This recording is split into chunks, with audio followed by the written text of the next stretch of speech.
Glória a Deus. Eu gostaria que você abrisse a palavra do Senhor em 2 Coríntios, capítulo 10, versículo 3, versículo 4 e 5. Pois embora vivamos como homens, não lutamos segundo os padrões humanos. As armas com as quais lutamos não são humanas, ao contrário, são poderosas em Deus para destruir fortalezas. Destruímos argumentos e toda pretensão que se levanta contra o conhecimento de Deus. E levamos cativo todo pensamento para torná-lo obediente a Cristo. Aleluia. Irmãos, eu queria falar com vocês sobre algumas coisas que acontecem no meio da igreja, acontecem no meio do povo de Deus. Pessoas que já oraram, reconhecendo Jesus como Senhor e Salvador da sua vida, mas as pessoas, elas se percebem limitadas. Elas se percebem limitadas em vários aspectos do crescimento espiritual. Não cresce, não vai, não muda. Ele acalenta um problema, guarda um problema. Acalenta não, porque acalentar significa que ele gosta daquilo. Mas a pessoa tem prazer naquilo, mas logo em seguida vem um peso de culpa. Vem uma sensação ruim, de não quero mais. Mas aí o negócio repete, vai 1 ano, 2 anos, 3 anos, e faz parte da vida daquela pessoa. Ele oculta aquilo, ele esconde aquilo, porque ele se envergonha daquilo. Ele sabe que aquilo não deve fazer mais parte da sua vida. Ele se envergonha de Deus, ele foge de Deus às vezes. E aí, quando ele foge de Deus, aí que ele fica ainda mais vulnerável.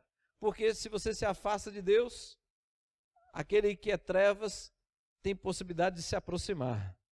Porque Deus é luz. Onde tem luz, as trevas são dissipadas, né? Mas a palavra do Senhor, ela fala assim, olha que interessante. A fortaleza na mente, ela é feita por uma obra maligna. E a fortaleza na mente, ou a obra maligna feita na mente, ela acontece quando a pessoa não é cristã. E depois ela vem para o conhecimento de Deus, começa a conhecer a Deus, se envolve com Deus, mas isso não significa que o fato de ter se envolvido com Deus, a fortaleza deixou de existir, porque a fortaleza, ela foi construída. Fortaleza é algo construído. A fortaleza não é uma ação espiritual, a fortaleza não é um demônio, a fortaleza foi feita por um demônio, mas já foi feita, já está estabelecida na pessoa. Muitas vezes o demônio não fica ali, ele foi embora, mas a fortaleza, ela é como um canal aberto de ligação, que dá a legalidade do demônio ou demônios agirem naquela vida e a pessoa não consegue se libertar, ela se sente oprimida, ela começa a se sentir, inclusive, não merecedora da graça de Deus. Olha que confusão, na verdade ninguém é merecedor da graça, por isso é chamado graça, né? Não é merecedor, o Senhor nos ama, como nós somos, com todos os defeitos que nós temos, inclusive Ele sabe do que tem dentro de nós, né? E quem pode nos libertar é Ele. Mas essas distorções que existem na nossa mente são fortalezas que nos enfraquecem na nossa busca e no nosso convívio com Deus. Por quê? Porque Satanás sabe que quem anda com Deus não será derrotado. Ele sabe disso. Quem anda com Deus, não é quem confessa a Deus, é quem anda com Deus. É muito diferente falar de Deus e andar com Deus. Muito diferente, né?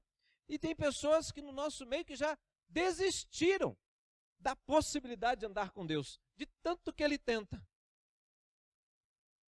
Que acha que tenta na dimensão certa, quando na verdade ele nem começou a tentar.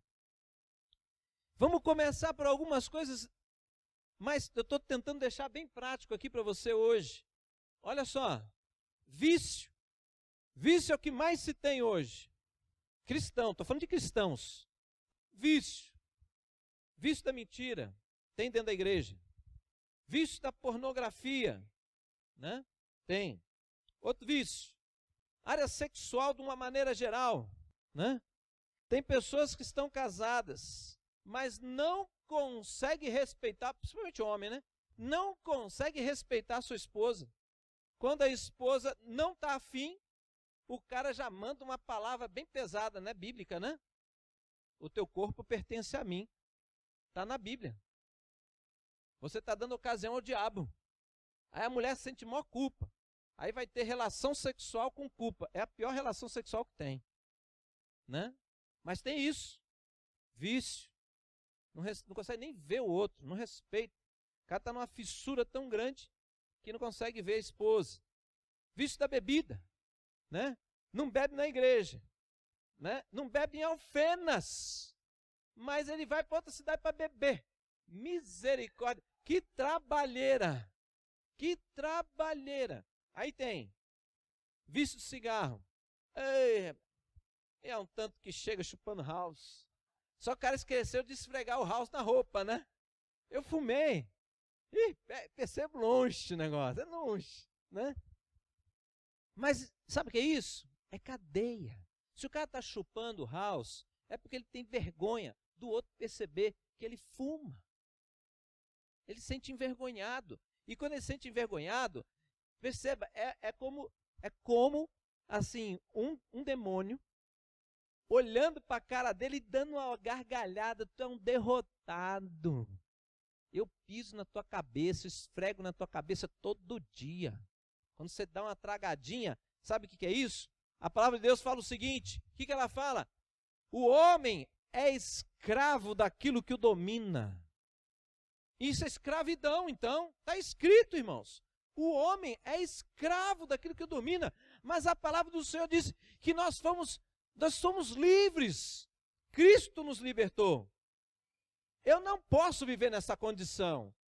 Do contrário, você não goza, não curte, não se alegra, não se delicia da liberdade, a verdadeira liberdade que Cristo te deu. Às vezes vocês estranham algumas coisas que eu falo no altar, no púlpito. Sabe por quê? Porque eu não era assim. Mas eu aprendi com Deus em ser autêntico.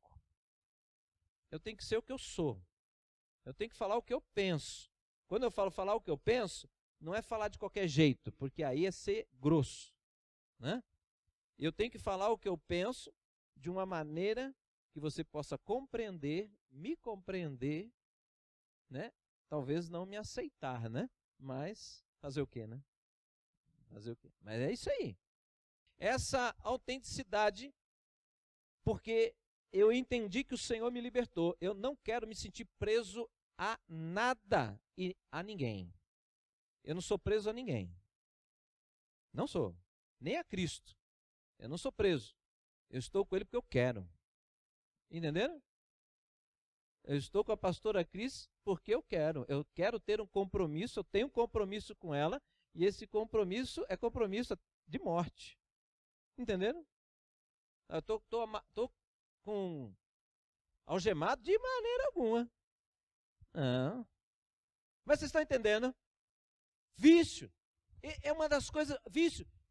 Quer ver um vício que tem aqui na igreja que eu já saquei? Vocês podem até comentar com quem não está aqui, né? Agora tem um negócio que o povo não percebe, mas energético causa vício. Não é para rir, não. É sério. A pessoa não tem noção da gravidade disso. Aí fica se enchendo de energético, aí depois entra numa crise de ansiedade e não sabe por que é. Porque está desestabilizando o metabolismo dele e ele acha que o organismo vai aguentar até o fim. Não, chega uma hora que dá uma crise no caboclo. Mas vocês estão entendendo, irmãos? fortalezas na mente, relacionamento. Quer ver fortaleza na mente? A palavra do Senhor diz que nós temos um casal. Quando você se casa, você tem um compromisso. O compromisso não é compromisso de jogar figurinha, não é compromisso de andar de bicicleta com o teu irmão no sábado, como muitos às vezes fazem. Ô cara, sábado nós vamos andar de bicicleta. Eu estou careca de ouvir gente falar comigo, pastor, vamos andar de bicicleta. Até agora eu só ando sozinho. Até agora. Se eu fosse levar isso a sério, tá, né? Mas o que acontece? O compromisso de marido e mulher não é um compromisso desse. É um pacto, meu irmão. Isso é um pacto. É um compromisso que tem que ser tão forte que se eu tenho que ter intimidade com ela, porque isso desenvolve o nosso relacionamento, a intimidade é um perigo. Você sabia? Cuidado, intimidade é um perigo. Porque intimidade é você mostrar realmente quem você é para o outro. E o outro não vai gostar. E zangou. Então, não é bom ter intimidade? Não, é fundamental, tem que ter. Mas pastor, como é que é isso? Não dá para detalhar hoje. Mas, eu preciso ter intimidade. Mas, intimidade é se revelar. Ela não vai gostar. Ela vai gostar por uma parte e vai desgostar por outra. Eu não sou perfeito, ela vai desgostar. Mas o que me garante valer a pena ter intimidade? O compromisso. Porque se ela tem compromisso comigo, é na alegria ou na tristeza, na saúde ou na doença, na riqueza ou na pobreza. Se nós temos este compromisso, quando ela descobriu os podres do Maurício, o compromisso tem que ser forte o suficiente para continuarmos caminhando juntos. Está entendendo isso? Isto é compromisso. O resto é brincadeira. Isso é compromisso. Agora, na nossa mente existem fortalezas. Existe todo um trabalho, né, que vem destruindo, fragilizando princípios e valores fundamentais na nossa vida. E o cristão não está percebendo isso, porque está sendo construído aqui. O que Deus diz não cabe, porque já existe uma outra coisa naquele lugar. E agora, pastor, o que tem que ser feito? Tem que ser destruído. Tem que ser desconstruído. Tem que desfazer o velho para construir o novo. E esse novo é o novo de Deus. Isso, irmão, não funciona com oração. Aí é que está. Fortalezas não funcionam com oração. Por quê? Porque não é um ser espiritual que está ali. Se fosse, era fácil. Sai. Ele sai. Ele fala, sai, eu saio. Mas eu já deixei a minha marca. Estão entendendo, irmãos? Existem tantas coisas que aí alguns se confundem e falam de herança espiritual, né? Maldição hereditária. Desculpe, eu não creio nisso. Não existe isso. Quando você aceita Cristo, todas as maldições foram quebradas sobre a tua vida. É o que está escrito na palavra de Deus. Então, eu não creio nisso. Eu acho que se confunde, e as pessoas chamam de maldição hereditária, a fortaleza que foi estabelecida.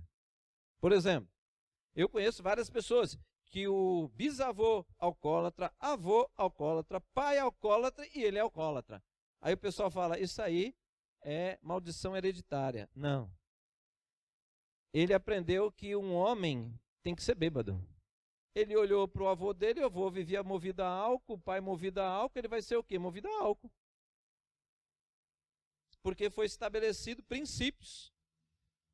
Estão entendendo, irmãos? Está fazendo sentido o que eu estou falando? E vamos entrar numa coisinha um pouquinho mais pesada.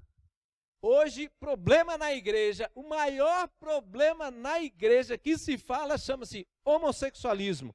E não é. Não é o maior problema. Isso é um preconceito. Que para mim, prostituição, homossexualismo está no mesmo nível. Adultério, homossexualismo está no mesmo nível. Tara. Sabe o que é tara? Aquele negócio, o cara não aguenta, todo dia, várias vezes por dia. Tara. só quer saber de sexo. É um problema sexual. São problemas de ordem sexual, de vários. Existe uma infinidade. Tem gente que gosta de homem e de mulher ao mesmo tempo. Tem gente que gosta até de bicho. Que chama-se, na Bíblia, chama-se bestialidade, né? Está escrito na palavra de Deus, bestialidade, lê lá.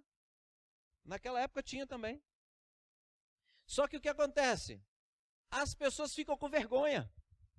Você falar disso na igreja, fica com vergonha. Aí, coitado do homossexual, a lapa é só em cima dele. Se senta um homossexual ali, a galera vai tudo para lá. Como se aquilo pegasse, né?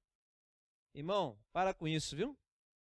Para com isso. Se você pensa assim, para com isso, porque eu vou começar a achar que você tem problema também.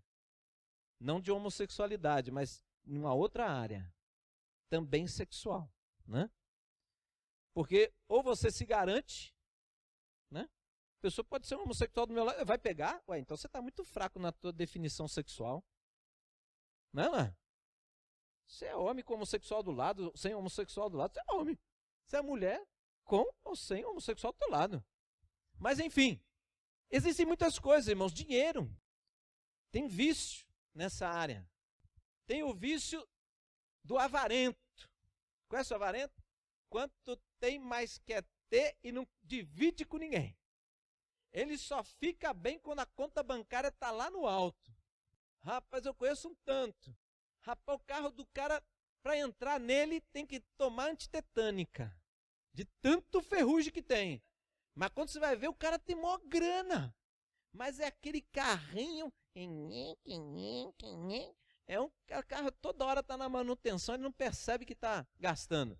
A mulher só veste trapo. Ele também. Tem esse. Tem aquele que gosta de jogo. Eu vi crente entrar em loteria. E eu achei que vai pagar. Não, é pensamento santo, vai pagar água e luz, né? Nada! Vai fazer fezinha. Aí chega no irmão, né? Você tem que chegar na boa, né? Ô, irmãozão, depois a gente conversa. Ô, pastor, não, você quer? Não, fica em paz, você está aqui na rua, deixa quieto, depois a gente conversa. Aí chega aqui na igreja, maior vergonha, né? Ô, pastor, preciso conversar com você, irmão, depois a gente conversa. Não, mas tem que ser agora, aquela culpa. Aí vem, pastor, eu estou tentando largar isso, mas o meu pai jogava, eu jogo. Pastor, eu consegui diminuir, mas eu não consegui largar. Aí o cara largou da loteria, aí joga no bicho. Continua jogando do mesmo jeito. Aí para no bicho, para na loteria, aí vai fazer uma fezinha no carteado. É jogo, todo jogo, né? Mas o que eu estou falando aqui, irmãos, não é para vir para te acusar, longe de mim te acusar, que eu também tenho as minhas dificuldades. Agora, é muito lindo o Evangelho. A mensagem, a boa notícia é que o Salvador chegou. Então agora, uma garantia de eu morar para sempre com Deus. Mas tem mais. Além disso, uma vida transformada. Ele promete transformação na nossa vida. Né? O que antes era impossível, agora se torna possível. Esta é a mensagem do Evangelho. Porque não é pela tua força, mas é pelo poder de Deus que opera em você. Mas eu tenho que acreditar nisso. Mas também existem fortalezas na mente que ficam dizendo que não é verdade.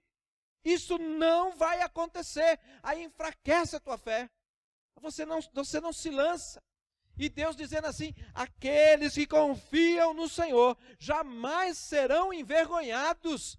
E aí está te chamando, então confie. Aí você tem vontade de confiar. Eu quero confiar, pastor, mas quando chega na hora, eu recuo. O que é isso, irmão? Isso é uma cadeia.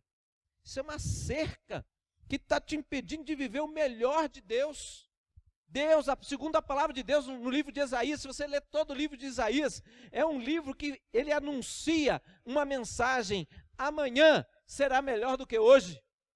Então o melhor de Deus sempre vem no dia seguinte. Tem o melhor de Deus, tem o melhor de Deus, tem o melhor de Deus, tem o melhor de Deus, até o dia da volta do Senhor, que isso vai explodir, que é o dia glorioso.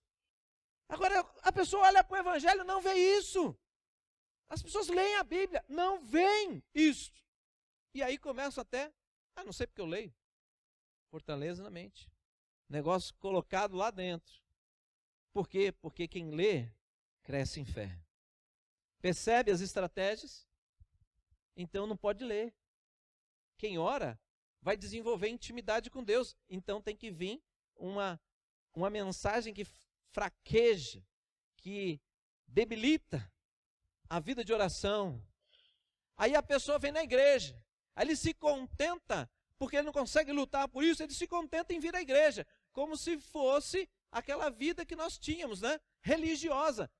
Vir à igreja não é solução para um cristão. Vir à igreja é a consequência de ser um cristão. Quando na verdade as pessoas querem vir à igreja como socorro do cristão. Está errado. A igreja é o lugar de adoração, né? Mas muitos vêm como pronto-socorro. Funciona como pronto-socorro também? Lógico, mas não é a razão primeira. A razão primeira, o povo de Deus se reúne com a Assembleia dos Santos para adorar o Senhor. Aqui Deus opera a sua bênção. Aqui Deus opera a libertação, aqui Deus opera a cura, aqui Deus opera a restauração, aqui Deus opera a conversão. Mas por quê? Porque o povo de Deus veio para adorar o Senhor e Deus caminha no meio da adoração. Né? Estão entendendo? Isso é maravilhoso, irmãos.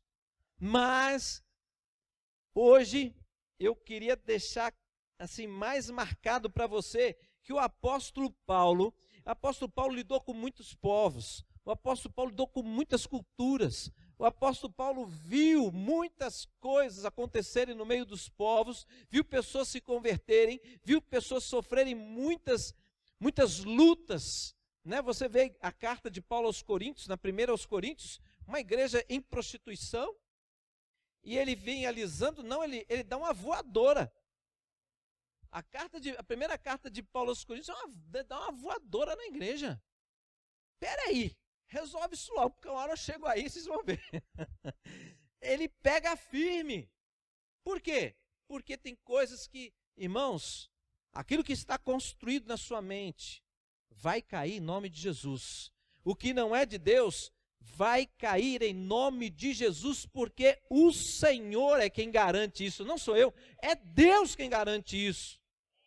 Romanos capítulo 12, versículo 2, não vos conformeis, o que fala mais? Não vos conformeis com, mas transformai-vos pela renovação da vossa mente. Olha, mas transformai o quê? Mente. O que tem que acontecer na mente? Transformação. O que é transformação? Mudança. Tem que passar por mudanças, para que experimenteis a boa, perfeita e agradável vontade de Deus. A condição para experimentar a boa, perfeita e agradável vontade de Deus vem pela transformação da nossa mente. Então eu quero. Eu não quero não, eu preciso. Porque eu estou em Cristo. Eu sou nova criatura. Eu quero ser identificado por este mundo como um cristão. Não porque eu ando com Bíblia, mas que ele veja o meu caminhar, que ele veja a minha maneira de agir, veja a minha maneira de falar, de vestir. Tudo que eu sou, tudo que eu tenho tem que expressar Cristo, porque eu sou um cristão. E isso, se acontecer, eu me torno testemunha nessa terra. Eu me torno luz, né? E aí o Senhor vai dizer, né? Um dia, servo bom e fiel, fostes fiel no pouco, sobre o muito te colocarei. Vem aqui, entra no gozo do teu Senhor. Maravilha! Meu Deus, quem não está buscando isso está indo para a direção errada. Porque o que vem do Senhor é eterno, né? Estão entendendo, irmãos? Mas aquela fortaleza, quer ver outra? Autoestima. Autoestima. Essa é terrível. Tudo que vem de Deus é bom. Quem tem autoestima baixa não merece o que é bom, só merece o que é ruim. É o que está dentro dele. A mensagem que está dentro dele é essa. Você pode gostar do que é bom, você pode admirar o que é bom, mas você não é merecedor do bom. Você vai ficar com o ruim. Os outros vão ficar com o bom, você vai ficar com o ruim. Então, tudo que vem de Deus é bom. Como é que você recebe as coisas de Deus? Eu queria tanto, mas eu não sou merecedor de tanto. Aí você afrouxa, você não busca com intensidade, você não pega aquilo e puxa para você, você fica contemplativo, fica curtindo a coisa de longe, quando a palavra de Deus diz que o Senhor está perto, perto está o Senhor. Abre lá de novo, versículo 4. As armas com as quais lutamos não são humanas. Ao contrário, são poderosas em Deus para destruir fortalezas. Então, o que eu vejo muito que frustra o cristão é que, na verdade, que frustra o cristão é que ele tenta, de verdade, ele está tentando, e ele tenta muito, ele usa muitos, ele se esforça muito, ele se desgasta, mas não consegue. Algumas coisas, lógico, a gente consegue, mas tem coisas que a gente não consegue. Então, olha o que gera na nossa cabeça. Confirma comigo, gera assim, ó. Você vai falando e a pessoa fala assim, já tentei. Aí fala mais uma coisa, já tentei. Aí fala, já tentei. Irmãos, muitas coisas, são muitas coisas. Muitas coisas podem ser fortaleza na mente. Mas eu estou mostrando para você que Deus nos deu armas. Ouça isso, irmãos. Deus te deu armas para desfazer as fortalezas. Essas armas não são humanas. Não é o teu esforço. O teu esforço vai entrar. Mas não é o teu esforço que desfaz ela. Você vai ter que deixar as coisas de Deus entrar em você. Você está me ouvindo? As coisas de Deus não tem que ser apenas um conhecimento. As coisas de Deus têm que se tornar a sua verdade com tamanha importância que você pegue isso e coloque no lugar. E isso vai começar a desfazer o velho e vai entrar o novo. Está entendendo? Se você entrasse na minha casa naquela época, você ia achar que eu era um fanático. Sério mesmo, sem brincadeira, não estou brincando, não estou exagerando. Você ia me achar fanático. Por quê?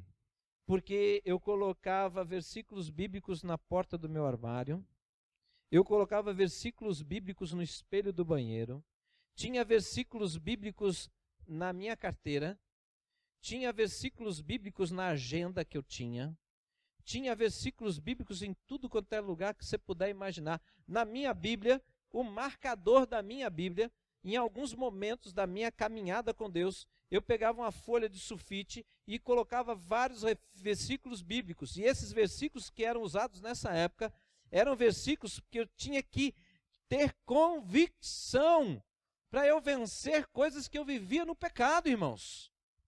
Eu vivia no pecado, atolado.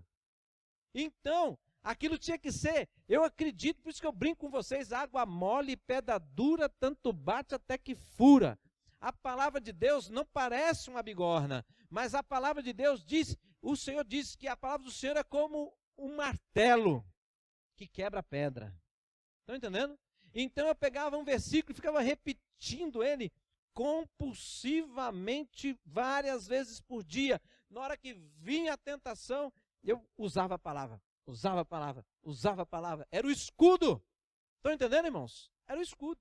Até que aquilo foi se enfraquecendo. E aí não encontrou mais espaço. Por que não encontrou mais espaço? Porque não tinha só a defesa. Estava sendo construído alguma coisa ali que eu não percebia. Aí foi estabelecido os princípios de Deus. Quando é estabelecido, aquilo pode vir, não tem mais jeito. Vem, você percebe, mas já não te incomoda como incomodava antes. Por quê? Porque a sua mente mudou. Estão entendendo? Amém, irmãos? Eu achei que era importante nós começarmos a perceber essas coisas na nossa vida, porque existe vitória para você, viu? Para você e para mim. Não temos que ficar presos a nada que fere o nosso relacionamento com o Senhor, porque o Senhor Jesus, lá na cruz, derramou um sangue que nos libertou. Amém? Vamos orar, irmãos. Pai, em nome de Jesus. Senhor, é maravilhoso andar com o Senhor, Pai. É maravilhoso ter a certeza de que o Senhor é o nosso Deus. Meu Deus, não há preço não há nada, Senhor, que possa substituir a certeza que nós temos que tudo nessa terra vai passar e nós estaremos diante do Senhor. As dores, os problemas, tudo isso vai passar e nós viveremos uma eternidade contigo, Senhor. Isso é maravilhoso. Vale a pena, Senhor, lutar, vale a pena perseverar, porque o que está reservado para nós é grande. O que está reservado para nós, Senhor, é o tesouro maior. E ele já é garantido pelo Senhor, Pai. O Senhor nos garante. E nós te louvamos por isso. Portanto, Pai, eu peço que nesta noite, apenas hoje, que pelo menos o Senhor coloque em cada um de nós a certeza de que as nossas fraquezas devem nos levar aos pés do Senhor. E na fraqueza nós encontraremos o poder do Senhor. É na presença do Senhor que nós venceremos todas as coisas. É na presença do Senhor que nós seremos transformados. Porque é lá, é no lugar, é na presença do Senhor que não há julgamento, mas há, Senhor, transformação. Que nós devemos nos abrir, devemos ser sinceros contigo, mostrar as nossas limitações, as nossas fragilidades, confessar os nossos pecados, para que o Senhor tenha liberdade, como oleiro que o Senhor é, de moldar o barro, de fazer o vaso, um vaso de honra, Senhor, vaso de honra. É isso que o Senhor quer de cada um de nós, nos moldar para nos tornarmos vaso de honra.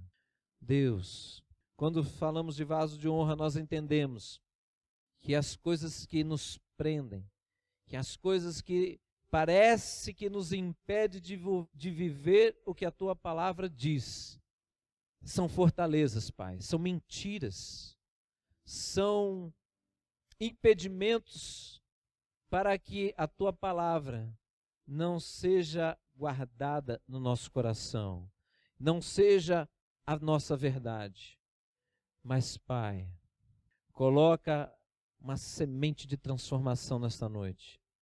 Nos faz lembrar e acreditar que a obra não está concluída e que nós seremos transformados, sim, dia após dia. Que a obra que o Senhor iniciou na nossa vida, o Senhor mesmo vai completá-la. Nós temos parte em tudo isso, mas a nossa parte é nos entregarmos ao Senhor. E o Senhor edificará o caráter de Cristo em nós. Aleluias! Portanto, Deus, eu declaro em nome de Jesus que é um tempo, Senhor, de santificação na Tua igreja. Chegou um tempo de transformação. Chegou um tempo, Deus, de cadeias e grilhões serem quebrados em nome de Jesus. Chegou o tempo, Deus, da vergonha ser tirada no meio do Teu povo e acontecer aquilo que a Tua palavra diz, que o Senhor moverá dupla honra sobre a vida do Teu povo. Que isso venha sobre nós, em nome de Jesus. Amém. Uma salva de palmas para o Senhor, irmãos. Aleluia!